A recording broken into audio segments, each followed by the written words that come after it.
Hello students, let's read the question. So the question is, cell recognition and adhesion are facilitated by the components of plasma membrane.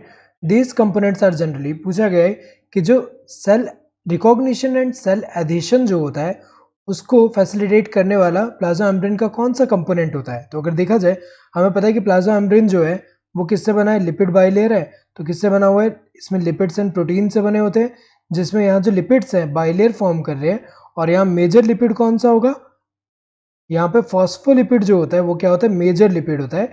इसके अलावा अगर हम देखें तो जो proteins है वो ऐसे मेम्ब्रेन में एम्बेडेड भी होते हैं, कुछ जो होते हैं ऐसे पेरिफेरल भी ऐसे प्रेजेंट है। और लिपिड्स की अगर हम बात करें, फॉस्फोलिपिड्स के अलावा क्या होते हैं, कुछ कोलेस्ट्रॉल्स भी ऐसे प्रेजेंट होते हैं। यहाँ पे कोलेस्ट्रॉल के अलावा अगर हम देखें ग्लाइकोलिपिड भी होते हैं। ऐसी प्रोटीन में अगर हम देखें, प्रोटीन के अलावा जो है ग्लाइकोप्रोटीन्स भी ऐसे प्रेजेंट है।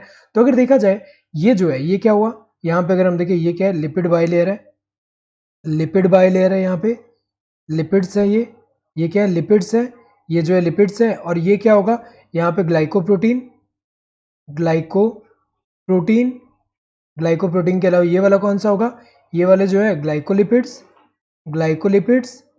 नाउ ये जो है हमें पता है कि ये क्या है, प्रोटीन्स है, ये क्या है, प्रोटीन है, प्रोटीन है। तो अगर देखा जाए यहाँ पे जो सेल रिकॉग्निशन एंड एडिशन में इन्वॉल्व कौन होता है, अगर हम देखें सेल रिकॉग्निशन, सेल के मेम्ब्रेन में जो ये ग्लाइकोलिपिड्स प्रेजेंट है, ये अगर हम देखें सेल रिकॉग्निशन और जो सिग्नलिंग होता है इन सब में इन्वॉल्व होते हैं। तो अगर देखा जाए सेल रिकॉग्निशन की कोई भी अगर यहाँ पे मटेरियल है जो इस सेल को रिकॉग्नाइज कर रहा है, तो वो रिकॉग्नाइज किससे होगा, यहाँ पे स्पेशल जो ग्लाइकोलिपिड जो है उससे यहाँ पे रिकॉग्नाइज हो रहा है। तो अगर देखा जाए लिपिड जो है सेल रिकॉग्निशन में इन्वॉल्व है। ऐसे एडेशन की अगर हम बात करें कि दो सेल ऐसे अगर हम देखें एडेड जो है यहाँ पे, सो ये एडेशन किसकी वजह से, यहाँ पे जो ग्लाइकोप्रोटीन्स है वो इसमें रिस्पॉन्सिबल होंगे। तो अगर देखा जाए जो ग्लाइकोप्रोटीन्स एंड ग्लाइकोलिपिड्स है इन्वॉल्व किसमें, ये जो ग्लाइकोलिपिड्स है जनरली ये सेल रिकॉग्निशन एंड एडेशन में ऐसे ग्लाइकोप्रोटीन्स है। तो अगर देखा जाए करेक्ट आंसर क्या होगा, this fourth one, glycolipids and glycoproteins. So glycolipids cell recognition के लिए और ग्लाइकोप्रोटीन्स एडेशन के लिए। प्रोटीन मॉलिक्यूल्स अलोन, ये तो गलत है, सिर्फ प्रोटीन्स तो नहीं होते।